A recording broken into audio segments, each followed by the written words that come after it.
Bonjour, Thomas de ZW France. Donc, je viens vous présenter une vidéo qui va concerner le nesting, plus précisément l'imbrication de profils 2D sur une plaque en vue de l'envoyer sur un laser. Alors tout d'abord, nous avons ici une esquisse, tout simplement, vous le voyez, une esquisse qui contient justement notre plaque, donc je vais l'éditer ici, et qui contient aussi nos profils de pièces. Ok, donc ça, vous pouvez tout dessiner si vous le souhaitez dans la même esquisse. Moi, ce que j'ai fait, évidemment, c'est plutôt des pièces qui étaient en 3D. Je suis venu récupérer les différentes esquisses. C'est ce que je vais vous montrer à ce niveau-là. Donc, tout d'abord, si je sors, on remarque ici, donc j'ai ce que je viens de vous montrer, ma pièce qui contient une seule esquisse, et j'ai ici mes pièces. Vous les apercevez ici, la première, la deuxième qui était déjà sur l'esquisse, voilà. Et donc là, ce que je vais vouloir, c'est cette quatrième pièce, venir la transférer sur mon esquisse de nesting. Donc tout simplement, regardez, je l'édite, je la sélectionne, je fais un CTRL-C, j'oublie pas de spécifier un point de base, je valide.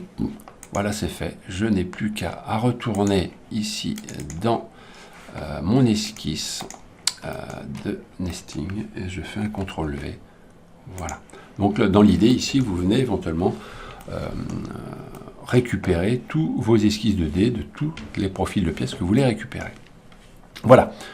Votre plaque, vous la dimensionnez comme vous voulez.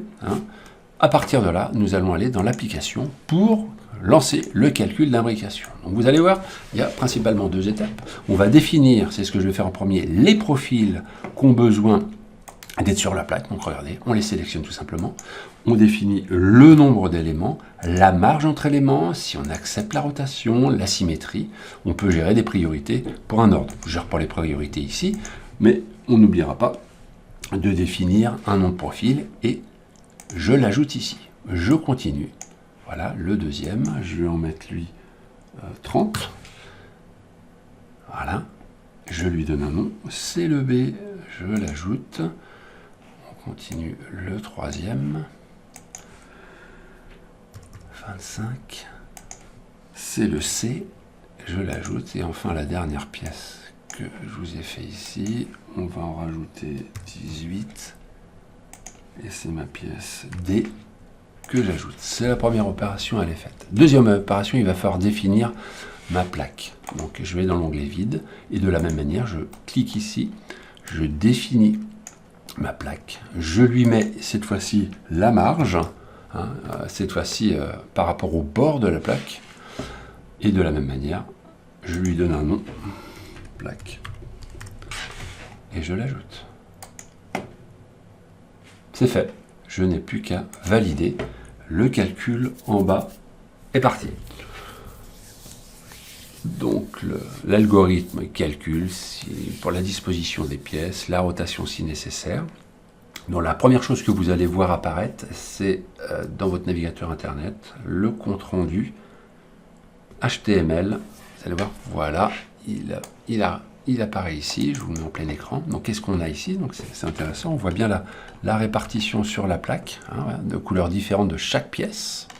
On a ensuite ici, voilà, le nombre demandé, le nombre possible. Donc on voit bien qu'il n'y a pas de...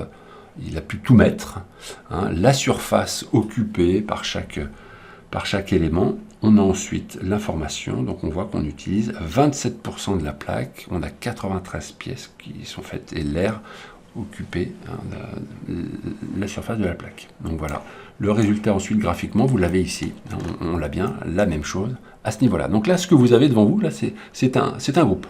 Donc ici, cet élément-là, parce que je vais faire, je vais l'éditer, ce groupe, ce qui va me permettre maintenant de le sélectionner, et de la même manière que tout à l'heure, je vais venir le copier, en définissant un point de base, parce que là, ce que je vais vouloir, c'est l'exporter en vue de l'envoyer sur mon laser. Donc, je sors de là, je sors de nouveau, et là, ce que je vais faire, au même niveau, en plus de mon nesting, de mes pièces, je vais tout simplement faire une nouvelle esquisse, ici, que je vais appeler export laser. Et là, je vais venir tout simplement faire un CTRL-V. Voilà, donc là, j'ai mon résultat à ce niveau-là. Donc, ce qui va être intéressant ici, à partir de là, c'est tout simplement d'exporter au format DXF ou DWG cet élément-là, hein, export laser, j'enregistre. Les options, globalement, vous pouvez gérer, faites attention, le format du DXF ou DWG, hein, en fonction du logiciel de votre machine. Hein, voilà, donc on exporte dans une feuille active, dans l'espace modèle. Il va, je vous l'agrandis ici, envoyer tout à l'échelle 1. On valide. À partir de là, je vais aller, pour ma part, dans ZWCAD, mais vous utilisez n'importe quel type de logiciel qui lit des DWG, et on va pouvoir ici, voilà, dans la fenêtre, récupérer le fichier. Voilà, donc on le retrouve à ce niveau-là. On notera que on a bien quelque chose qui est à l'échelle réelle, vous l'apercevez ici, on est bien à 2000, hein, c'était ma plaque de 800 par 2000. Voilà, donc à partir de là, vous en faites ce que vous voulez. Voilà pour le nesting, hein, dans Z3D. Merci, au revoir.